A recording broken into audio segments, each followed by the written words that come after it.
बात नहीं हो रही है यहाँ पर अभी, मछली को तैरना है। तो गति के लिए जो सहायता करे वो धर्म है, और जो गति को रोकता हो वो अधर्म है। जैसे धूप में चलते हुए अचानक पेड़ की छांव देखी, तो पेड़ की छांव पॉसिबिलिटी बनाएगी कि आप रुक जाएं। जो चीज आपकी गति रोक सकती है उसको अधर्म कहेंगे, जो चीज आपको गति दे सकता है उसको धर्म कहेंगे। आकाश आपको पता ही है। अब मुख्य रूप से केवल ये बचा कि सब्सटेंसेस में जो नास्तिक आए हैं उनमें केवल एक टाइम है, और टाइम के बारे में उनकी बड़ी स्पष्ट धारणा है कि टाइम दो लेवल्स पे होता है। जो एब्सोल्यूट लेवल पे टाइम है उसको बांट नहीं सकते। ये तो व्यावहारिक स्तर पर हम टाइम को बांट लेते हैं, वर्षों में, महीनों में, घंटों में, सेकंड्स में, मिनट्स में। टाइम नहीं बढ़ता है, हम अपने तरीके से समझने का प्रयास करते हैं, लेकिन जो एब्सोल्यूट टाइम है वो अनडिवाइडेड है, अनक्लासिफाइड है, एब्सोल्यूट है। तो अस्तिकाय में हमें केवल दो चीजों पर गौर करना है, जीव यानी आत्मा के बारे में क्या कहते हैं, और अजीव के अंतर्गत ये पुद्गल, पुद्गल से बना है सारा संसार। अभी पुद्गल को समझेंगे 5 मिनट में संक्षेप में। पहले समझिए कि आत्मा क्या है। आत्मा बड़ा टेढ़ा मामला होता है। आप सबको भरोसा है ना कि आत्मा है आपके अंदर? पक्का है? देखी है आप लोगों ने कभी किसी और की आत्मा देखी हो? कभी रात रात को जंगल में जाए तो कहते हैं कि आत्मा दिख जाती है। आप में से किसी का प्राथमिक अनुभव है आत्मा देखने का? मेरा भी नहीं है अभी तक। और मैंने सुना है टीवी पे कई चमत्कारी बाबाओं को भी देखा है जो आत्मा देखने का दावा करते हैं। आत्मा निकाल लेते हैं अंदर से, फिर आत्मा छोड़ भी देते हैं। तो मेरे तो अब तक ऐसा पाला पड़ा नहीं किसी के साथ। पड़ेगा तो देखेंगे। क्या पता अगली बार मैं कहूँ कि मैंने इस बीच में देख ली है। अभी तक तो मेरा कोई पाला पड़ा नहीं है। भूत प्रेत से भी नहीं पड़ा और आत्मा से भी नहीं पड़ा, परमात्मा से भी सीधा तो नहीं पड़ा अब तक। एक ही बार पड़ेगा। अभी तो थोड़ा टाइम मिल जाए तो अच्छा है। चलिए, ये जो जीव है, जीव का मतलब जैन दर्शन में क्या है? सॉल, यानी कि आत्मा। मैं आपको थोड़ा सा रेफरेंस दे दूं। भारत में कुल 9 दर्शन है। 9 में से एक मानता है कि आत्मा नाम की कोई चीज रत्ती भर एग्जिस्ट नहीं करती है। उसको बोलते हैं चार्वाक। वो बड़ा मस्त वाला आदमी है। वो तो अलग ही टाइप के लोग हैं। और मुझे पता नहीं क्यों लगता है कि हो सकता है कि आज से 100 साल बाद वो सही साबित हो जाए, क्योंकि उनकी बात में साइंस थोड़ी ज्यादा दिखती है। क्योंकि जो लोग कहते हैं कि आत्मा होती है उनके पास आर्गुमेंट क्या होता है कि भाई शरीर है हमारा। महसूस कौन करता है? हाथ तो नहीं कर सकता, पैर तो नहीं कर सकता। याद कौन रखता है? हाथ पैर तो याद नहीं रख सकता। पहचानता कौन है? रिकॉग्निशन जिसको बोलते हैं, मेमोरी, रिकॉग्निशन। थिंकिंग कौन करता है? लॉजिक कौन करता है? एनालिसिस कौन करता है? ये सारी कॉन्शियस एक्टिविटीज हैं, चेतन क्रियाएं हैं। हाथ पैर नहीं कर सकता। कभी आपने सुना हो कि मेरा हाथ सोच रहा है? नहीं, ऐसा नहीं होता। हाथ नहीं सोचता, पैर नहीं सोचता, नाक नहीं सोचता हमारा। तो एक ही आर्गुमेंट घुमा फिरा गया था, सोचता कौन है? फिर लोग कहते हैं अंदर है कोई, आत्मा है। पश्चिम में डेकार्ट 17वीं सेंचुरी पे बड़ा दार्शनिक हुआ, उसने ये वाली कहानी सुनाई पूरी की पूरी, और फंस गया। उसके बाद ऐसा फंसा कि बाहर निकल नहीं पाया वहां से। लेकिन चारवाक बोले कि यार ये सारी गप्पे क्यों मार रहे हो? और चारवाक उस टाइम के लोग थे जब साइंस का डेवलपमेंट नहीं हुआ था। आज तो चारवाक आग लगा देते अगर आज के जमाने में होते। बोलते भाई ये बताओ कि जो कंप्यूटर है उसकी मेमोरी आपसे बेहतर है, उसकी लॉजिकल कैपेसिटी आपसे बेहतर है, गणित आपसे तेज सोल्व करता है। अब तो आर्टिफिशियल इंटेलिजेंस भी आ गई है, अब तो लैंग्वेज में भी आपसे आगे निकल गया पिछले 3 महीने में। जब से जनरेटिव एआई आ गई है, लार्ज लैंग्वेज मॉडल्स आ गए हैं, आपको मानना पड़ेगा कि लैंग्वेज के मामले में भी हमसे आगे निकल गए। हम 1-2, जैसे मुझे 2 भाषाएं आती हैं ठीक से, 2-3 बोलियां आती हैं, हरियाणा में आती है थोड़ी, 1-2 बोलियां और आती हैं। पर एक आर्टिफिशियल इंटेलिजेंस वाले कंप्यूटर को केवल एक चिप डालने की देर है, वो कहेगा मुझे 350 भाषाएं आती हैं और परफेक्शन से आती हैं। वो रियल टाइम में एक लैंग्वेज सुन के दूसरे में जवाब दे सकता है, हम नहीं दे सकते। हमें दुनिया के कुल भूगोल में से 0.00001% रास्ते पता होंगे। जैसे मुझे यहां से पता है कि सीपी जाना हो तो रास्ता कैसे मुझे पता है, करोल बाग जाना हो रास्ता पता है, दिल्ली के कुछ रास्ते पता है। कोई मुझे अफ्रीका में छोड़ दे के रास्ता बताओ, मैं नहीं बता पाऊंगा, पर मेरा फोन बता देगा, क्योंकि उसके पास जीपीएस इनेबल्ड वो डिवाइस है, उसको पता है सारे रास्ते। तो सोचने के मामले में, मेमोरी के मामले में, एनालिसिस के मामले में, लॉजिक के मामले में, मेमोरी रिट्रीवल के मामले में, रिटेंशन के मामले में, जितने मामलों में हम सोचते थे कि आत्मा है, उन सब मामलों में भौतिक वस्तु हमसे आगे निकल चुकी है। और चार्वाक यही कह रहा था कि जो शरीर है ना, ये खास तरीके से बना है। वो समझा नहीं पा रहा था, न्यूरो साइंस नहीं पढ़ी थी उसने बेचारे ने। न्यूरो साइंस बनी कब है? अभी मुश्किल से 100 साल पहले पहली बार दिमाग के अंदर एक्सपेरिमेंट होने शुरू हुए।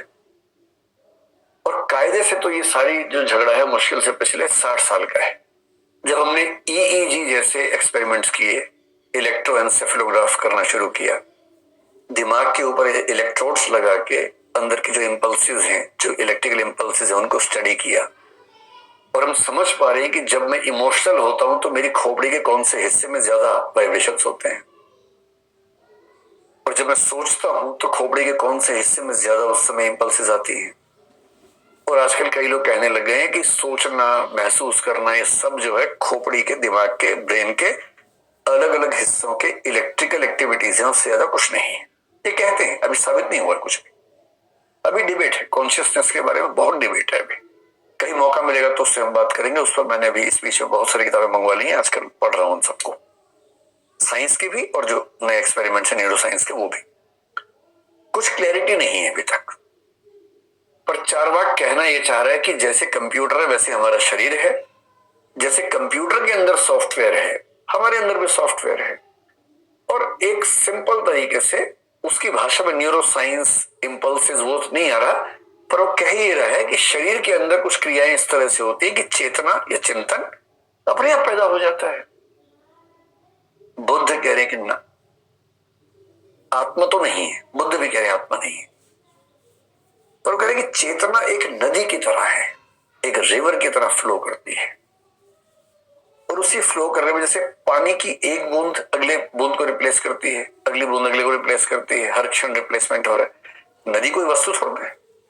आप जिस नदी में आज नहाएंगे और कल नहाएंगे, क्या सेम पानी है? सारा पानी चेंज हो गया है।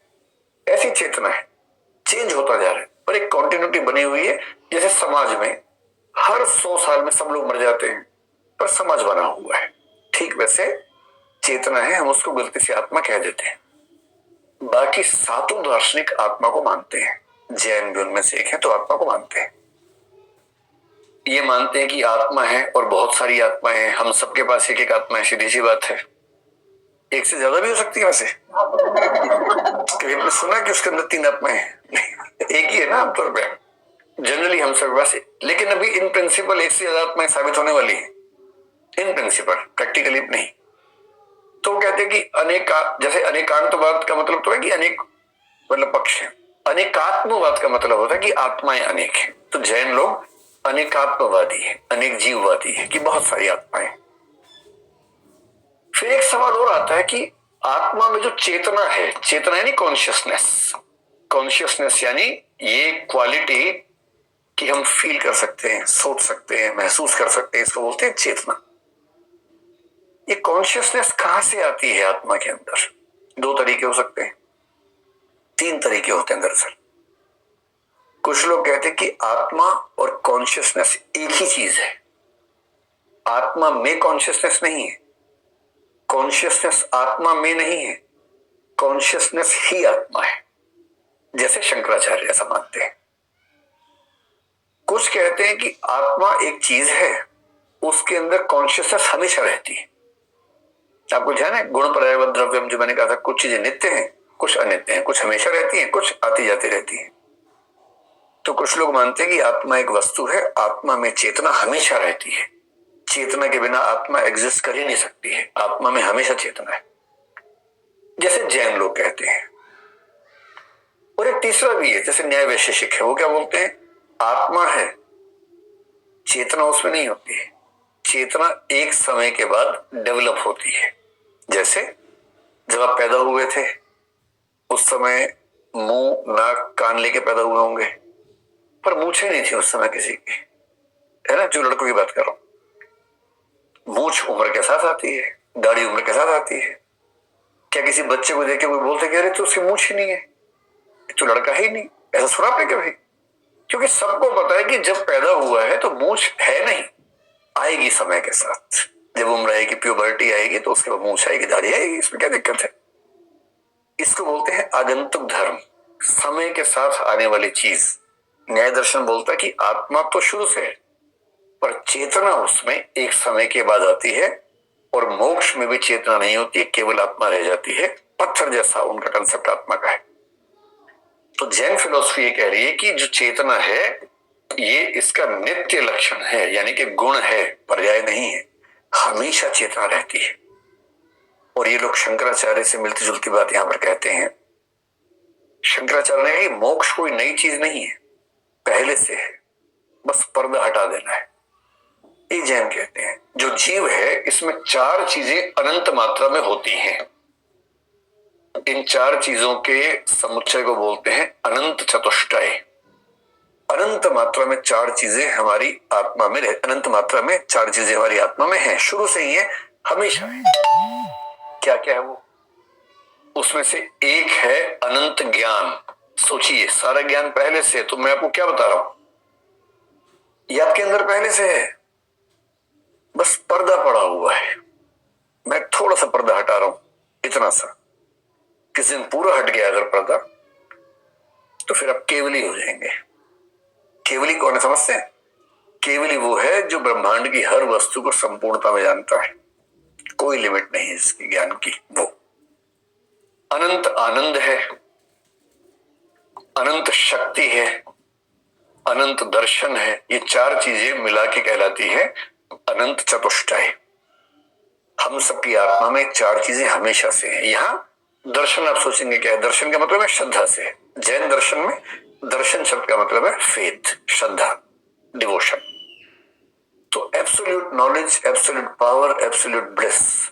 और ध्यान रखना है, अगर आप इन तीन चीजों को ऊपर देखें ध्यान से, अनंत ज्ञान, अनंत आनंद, अनंत शक्ति, इन तीनों के कॉम्बिनेशन को ही दुनिया में कहा जाता है गॉड। भगवान क्या होता है?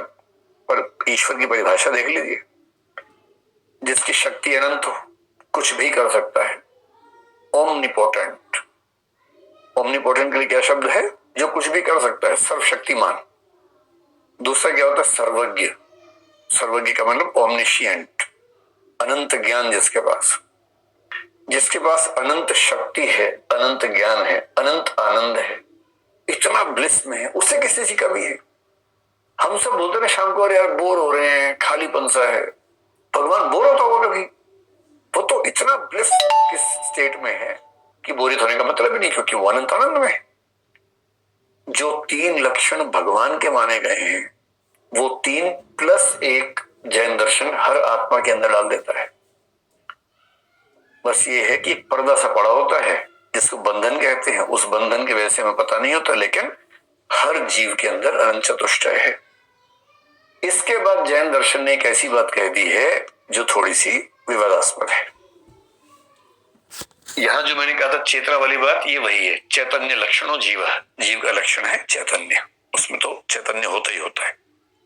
ये जो अगली बात है लंबी सी, पढ़ के भी घबराहट हो रही होगी आपको इसको, ये ऐसी कौन सी बात कह दी है? अच्छा, कभी आपने सोचा कि आत्मा का वजन कितना होता है, आत्मा की लेंथ कितनी होती है, आत्मा का साइज क्या होता है? कभी सोचा आपने इस बारे में? बहुत लोग मानते हैं कि आत्मा का साइज हो ही नहीं सकता, क्योंकि आत्मा कॉन्शियस चीज है। जैसे आपके विचार का साइज नहीं होता। आप कहें कि आज मेरे मन में 2.5 किलो की फीलिंग आ रही है, ऐसा कभी नहीं बोलते ना आपकी मेरी फीलिंग में वजन कितना है, या आज मेरे मन में जो विचार है वो रेक्टेंगुलर विचार आ रहा है। रेक्टेंगल का विचार आ सकता है, पर विचार रेक्टेंगुलर नहीं हो सकता ना अपने आप में। विचार तो विचार है। तो जो थॉट्स हैं, फीलिंग्स हैं, कॉन्शियस चीजें हैं, उनका आकार, उनका वजन, ये सब नहीं होता है। लोग मानते हैं कि आत्मा भी वैसी चीज है, ईश्वर भी वैसा ही है। अगर ईश्वर है तो कॉन्शियस है। आप ईश्वर का आकार मत पूछिए कि कितना लंबा, कितना चौड़ा, कितना मोटा है, मत पूछिए, वो भद्दा सवाल है, नहीं पूछना चाहिए। अब जैन लोगों ने एक बड़ी यूनिक बात कह दी है।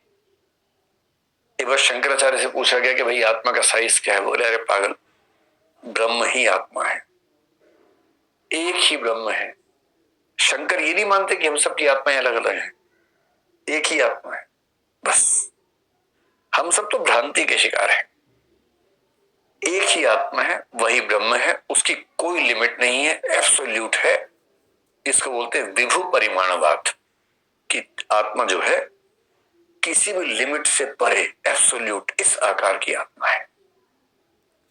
न्याय दर्शन फंस गया। उसने कहा इतनी बड़ी कर देंगे तो हर शरीर में कैसे घुसाएंगे, हर बॉडी के अंदर होनी चाहिए आत्मा। तो उसने कहा कि आत्मा होती है, बहुत छोटी सी होती है, इतनी सी होती है, एकदम इतनी सी। यही डेकार्ड फंस गया है। डेकार्ड ने कहा कि आत्मा शरीर के अंदर होती है। पूछा कहाँ होती है, तो बड़ी लंबी लंबी कहानी सुना के बोला पीनियल ग्लैंड में होती है। पीनियल ग्लैंड आजकल तो ब्रेन के एक हिस्से को बोलते हैं पीनियल ग्लैंड, उसके हिसाब से यहाँ इसके आसपास कहीं होना चाहिए था पीनियल ग्लैंड। कुछ लोग मानते कि नहीं, ब्रेन के अंदर ही बोल रहा था। पीनियल ग्लैंड के अंदर आत्मा होती है। उससे पूछा अच्छा थोड़ा समझाओ जरा। शरीर और आत्मा के बीच का लिंक एस्टेब्लिश करने के लिए पीनियल ग्लैंड होता है। लोगों ने अच्छा ये बताओ, शरीर एकदम भौतिक है, आत्मा एकदम अभौतिक है, इनके बीच में कैसे कम्युनिकेशन हो रहा है? जैसे मैं यूं कहूं कि एक इलेक्ट्रिक स्टैंड है, यहां एक विचार खड़ा हुआ है, एक विचार और इस लकड़ी की मेज में कैसे बातचीत होगी? इसकी प्रॉपर्टीज एकदम अलग है, उसकी एकदम अलग है, कम्युनिकेशन कैसे होगा? तो उसने बड़ा सोच के बोला, छक्का मारा उसने नोबेल पे, कहा कि एक पीनियल ग्रंथि होती है, पीनियल ग्लैंड होता है, स्प्रिंग जैसा होता है, बॉडी में कुछ होता है तो इसकी मूवमेंट होती है, इसकी मूवमेंट से उधर पता लग जाता है।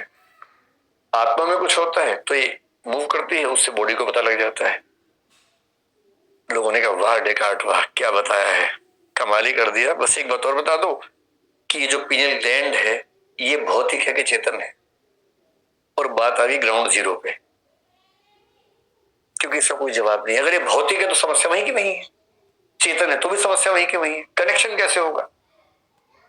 इन चीजों से बचने के लिए न्याय दर्शन ने बड़ी सुंदर बात कही, आत्मा होती है, बहुत छोटी सी होती है।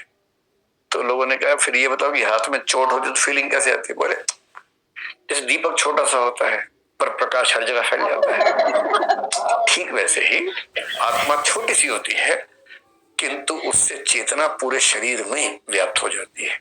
लोगों ने कहा वाह क्या एग्जाम्पल दिया है, मजा आ गया। इसको बोलते हैं अणु परिमाणवाद, कि आत्मा एटॉमिक साइज की है, एटम जैसे साइज की है, छोटी सी है, पूरी बॉडी में उसका इफेक्ट है लेकिन साइज बहुत छोटा है। हालांकि न्याय दर्शन से अगर आप पूछेंगे कि आत्मा का साइज निकाला कैसे, और या ये सवाल पूछेंगे कि अगर साइज है तो भौतिक होगा, क्योंकि साइज तो भौतिक चीज का होता है, तो बहुत मुश्किल सवाल है। हालांकि न्याय दर्शन की जो आत्मा है वो कुछ कुछ भौतिक है तो वो शायद बच जाएंगे, बाकी लोग नहीं बच पाएंगे। अब जैन दर्शन से लोगों ने कहा बताओ भैया बताओ आत्मा का साइज कितना है? तो मुझे नहीं पता ऐसा क्यों कहा, लेकिन उन्होंने एक नया सिद्धांत दिया जो दुनिया में किसी के पास नहीं है। ये दुनिया में सबसे यूनिक विचार दिया। शंकराचार्य ने इस विचार का बड़ा मजाक बनाया। क्या विचार दिया? उन्होंने कहा कि आत्मा का जो आकार है वो शरीर के आकार के बराबर होता है। जैसे शरीर में आत्मा होती है उस शरीर के आकार की ही आत्मा हो जाती है। लोगों ने अपना माथा ठनका, बोले ठीक से समझाओ, भी नहीं समझ आ रहा। तो बोले सिंपल है, शरीर जितने आकार का है उसी आकार की आत्मा है। आत्मा को समझे जैसे पानी है, जिस पात्र में जाता है उसी आकार का हो जाता है, उसी तरह से आत्मा भी जिस शरीर में जाती है उस आकार की हो जाती है। फिर समझाने के लिए बोले पिपीली का पुद्गलम प्राप्य पिपीली का भवती, हस्ती पुद्गलम प्राप्य हस्ती भवती। ये देखने में आतंकवादी वाक्य लग रहा है, बहुत आसान है। इसका मतलब बहुत आसान है। पिपीली का होती है चींटी, पुद्गल का मतलब शरीर, पुद्गल का मतलब भौतिक, तो यहां शरीर के सेंस। चींटी का शरीर प्राप्त होता है, पिपीली का भवती, तो आत्मा चींटी जैसी हो जाती है। हस्ती का मतलब होता है हाथी, हाथी का शरीर प्राप्त होता है तो हाथी जैसी हो जाती है।